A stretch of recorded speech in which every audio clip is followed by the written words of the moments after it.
آج ہندوستان کے آئین کو بنے ہوئے 75 سال پورے ہو گئے ہیں اور اس شاندار آئین کو کانسٹیٹیوشن کو بنانے کے لیے جن لوگوں نے کام کیا، خاص طور پہ اس سلسلے میں بابا صاحب امبیڈکر جی نے جو مین رول ادا کیا اور ان کی ٹیم نے رول ادا کیا، اس کے لیے ہم ان کو آج بھی یاد کرتے ہیں۔ اور اس ملک میں سب کا یہ فرض ہے کہ جس محنت سے انہوں نے یہ آئین ہم کو دیا اور جس کی بدولت یہ ملک آج تک چل رہا ہے، مختلف ذاتوں کے، برادریوں کے، مذہب کے لوگ اس ملک میں رہتے ہیں، لیکن یہ اکٹھے مل کے جو رہ رہے ہیں، اس میں اس آئین کی بہت بڑی دین ہے۔ آج اس پہ یہ دو دن کی جو ڈسکشن ہوئی، اس سے یہ لگتا ہے کہ کہیں نہ کہیں اس آئین کو خطرہ ہے، دال میں کچھ کالا ہے، اور ہم سب کو اس سلسلے میں کنسرن ہے۔ ہمارے ان خدشات کو دور ہونا چاہیے، دور کرنا چاہیے۔ یہ دنیا کا بہت بڑا قانون بنایا، کانسٹیٹیوشن بنایا، بہت بڑا لینتھی کانسٹیٹیوشن ہے، بہت بڑا کانسٹیٹیوشن ہے، اور شکر ہے کہ یہ کانسٹیٹیوشن آج تک چل رہا ہے، ورنہ بہت سے ملکوں میں آپ نے دیکھا کہ وہاں کے آئین نہیں چلے۔ آج سب سے بڑی بات جو ہے وہ یہ ہے کہ اس آئین کے تحت ہم سب کی جو ترقی ہونی تھی اس ہندوستان میں بلا لحاظ مذہب و ملت، وہ رہنی چاہیے، وہ قائم رہنی چاہیے، ہمارا بھائی چارہ قائم رہنا چاہیے۔ آج کے جو حالات ہم دیکھ رہے ہیں، ہم ہندوستان کی سالمیت چاہتے ہیں، ہم چاہتے ہیں کہ ہندوستان اپنے سیکولرزم پہ قائم رہے، اپنی ڈیموکریسی پہ قائم رہے،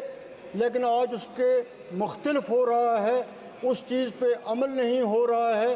جو کچھ ہندوستان میں اقلیتوں کے ساتھ ہو رہا ہے، خاص طور پہ میں اتر پردیش کا ذکر کروں گا کہ جو واقعات وہاں ہو رہے ہیں وہ ہم سب کے لیے باعث پریشانی ہیں، اور یہ چیز جو ہے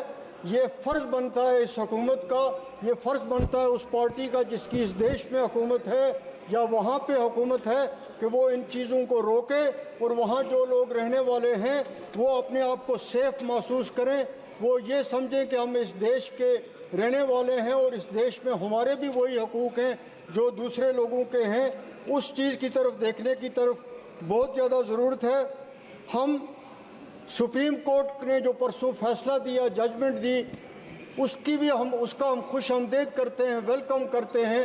کہ اس بروقت فیصلہ آنے سے اس ملک میں جو ایک فضا بنی ہوئی تھی، وہ ایک نفرت کی ہوا چل رہی تھی، وہ ٹھنڈی ہوئی اور اس میں تبدیلی ہوئی۔ یہاں پہ بہت کچھ 2 دن اس ڈسکشن میں کہا گیا۔ کانگریس والوں نے یہ کہا کہ 1975 میں ایمرجنسی لگی، جو کچھ بھی ہوا کانگریس نے اس کے لیے معافی مانگی،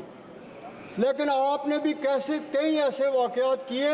جس پر آپ بالکل خاموش ہیں، آپ اس پہ کچھ بھی نہیں بولتے ہیں کہ کیا آپ ان کو کس طرح جسٹیفائی کریں یا کس طرح آپ اس کو کنڈیم کریں۔ آپ کی طرف سے کوئی ایسی چیز نہیں آتی ہے،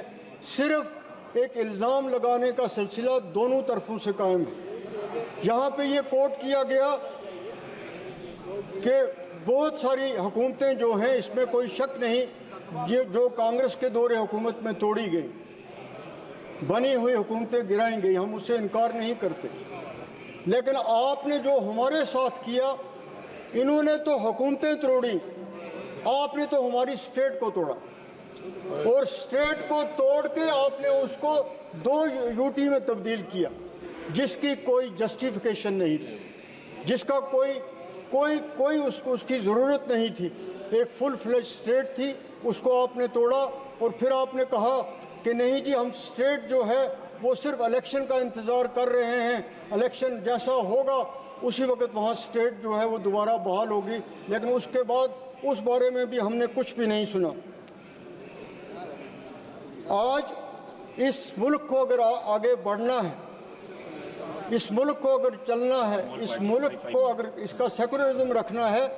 تو ہم سب نے مل کے چلنا ہے، تب یہ ملک ترقی کر سکتا ہے۔ اور تب اس کی جو امیج پوری دنیا میں ہے وہ قائم رہ سکتی ہے. کرپیا کنکلوڈ آج اگر کیجیے یہ گا. ڈسکریمنیشن کی پالیسی چلے گی، کسی ریجن کے ساتھ ہو، کسی ریلیجس کے ساتھ ہو، تو پھر یہ دیش ترقی نہیں کر سکتا ہے.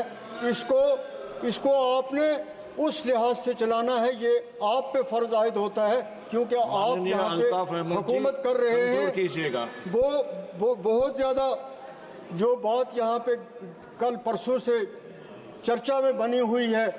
کہ شیڈولڈ کاسٹ، شیڈولڈ ٹرائب، تو ان لوگوں کو جتنا کچھ کہا جا رہا ہے، میں آج ہی کی حکومت کو نہیں کہتا، میں پہلے سے کہہ رہا ہوں